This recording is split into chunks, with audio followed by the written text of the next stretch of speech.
Once upon a time, in the great kingdom of Eziachi, there lived a princess named Ndioma, who was of marriageable age.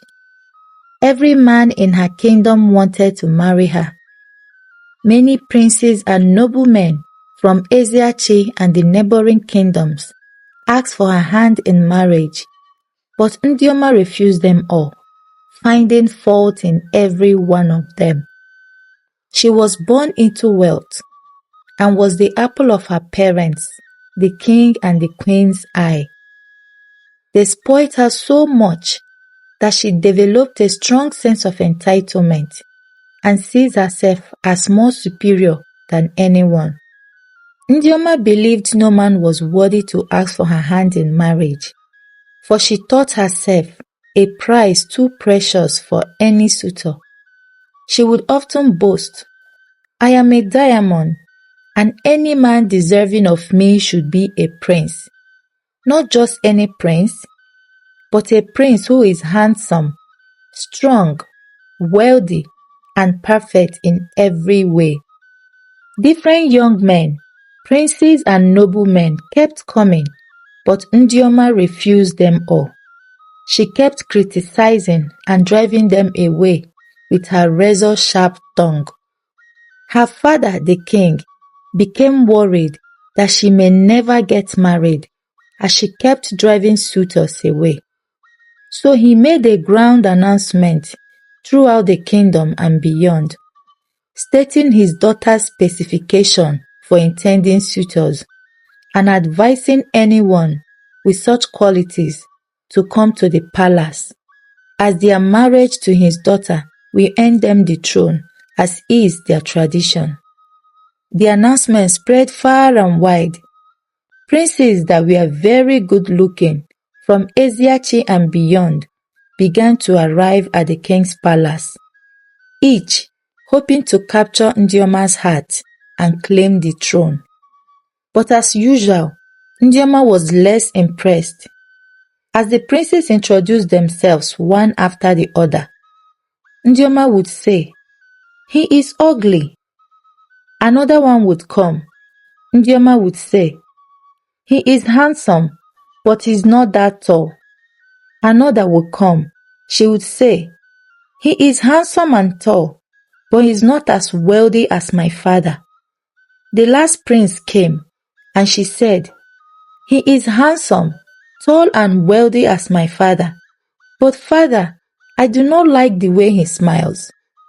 That was how Ndioma refused all the princes that came to ask for her hand in marriage.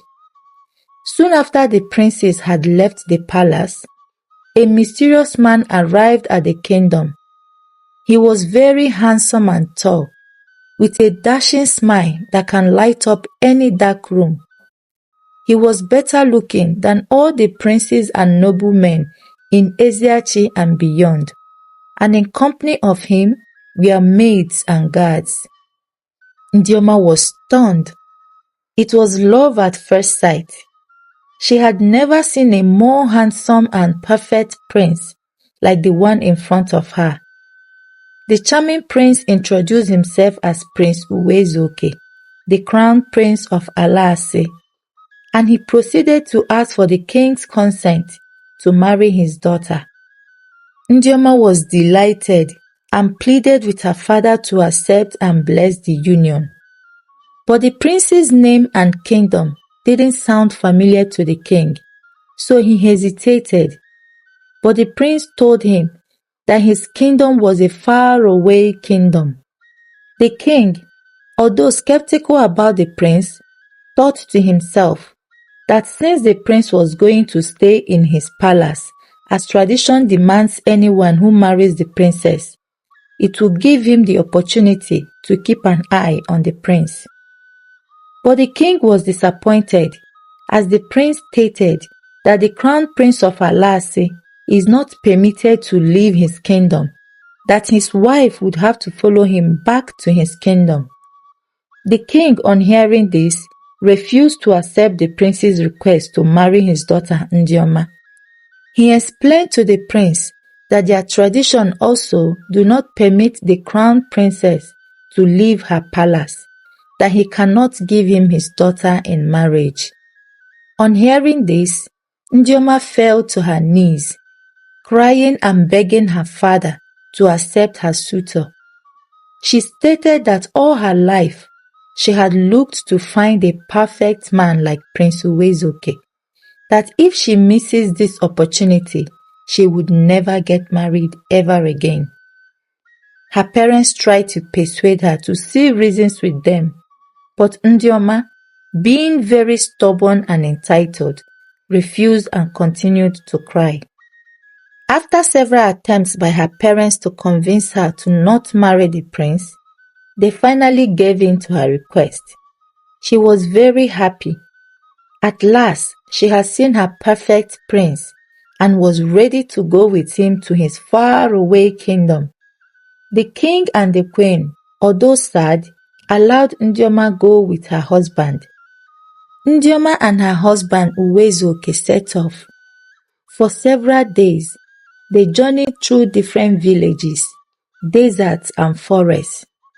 Ndioma would often ask her husband if they were not at his village yet. The prince would tell her that they would soon get to his village. After several days of walking, they crossed the border between the land of the living and the land of the spirits.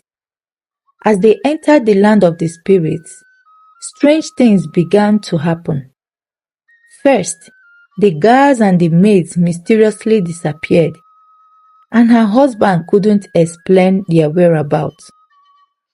Ndioma was confused. As they kept walking, a man came to the prince and demanded for his legs. Another came and demanded for his hand. Another came and asked for his body. This went on and on and on until the prince was left only with a skull. Ndioma was horrified. She wished she was dreaming. "This can't be real," she cried. The skull laughed at her, that since she wanted a perfect man and was so notorious as shaming people, that her story reached the land of the spirits, and he decided to teach her a lesson. He made her know that they were in the land of the spirits and that he was just an ordinary skull. He confessed he had borrowed all his body parts from different spirits who had perfect body parts, so he would appear perfect to ask for her hand in marriage, that as she can see, that he was only an ordinary skull, and that now she would have to live in the land of the spirits. Njema was left all alone and afraid in the spirit land. She wanted to return home, but only a spirit or a powerful medicine man can cross someone out of the land of the spirits. Njema spent days alone in the spirit land, crying and wishing to be dead. One day, she spotted a raven. She was surprised. This was the first time she had seen a living thing in the land of the spirits. She became friends with the raven and would always feed and tell the raven stories about her life and how her stubbornness landed her in the spirit world. She would always cry and regret and wish there was a way her father could know that she was in the land of the spirits, that he would send his greatest medicine men to come get her, that if she gets a second chance, she would be a better person. The raven, touched by her stories and repentance, flew all the way to the kingdom of Eziachi and told the king Ndioma's predicament. The king was furious and sad. He announced throughout his kingdom that anyone who could bring back his daughter Ndioma from the spirit world would be her husband. All the medicine men, familiar with her rudeness, showed no interest in rescuing her, except for a poor young man named Mezie, who had just inherited his father's shrine. He volunteered to go rescue the princess, not because he had interest in marrying her, but to just bring back their crowned princess. He set out to the land of the spirits, and he found Ndioma and brought her home to the palace. The king and his queen were overjoyed, and there were celebrations in the kingdom of Eziachi. Ndioma, not minding that Mezie was poor, asked Mezie to ask her father the king to bless them as husband and wife. Mezie was surprised because he never thought Ndioma, the crown princess of the great kingdom of Eziachi, could look at a commoner like him, let alone asking him to be her husband. Mezie asked for Ndioma's hand in marriage, and the king blessed them, and they lived happily, had kids, and ruled the kingdom of Eziachi after the king passed on. The moral of this story is for us to know that perfection does not exist, that having unrealistically high standards can lead to missed opportunities. Also, it teaches us that desperation has unintended consequences. I hope you enjoyed today's story, but more importantly, I hope you learned something. Thank you so much for watching. Please do not forget to subscribe, like, leave a comment, and share the video. See you in my next one. Bye.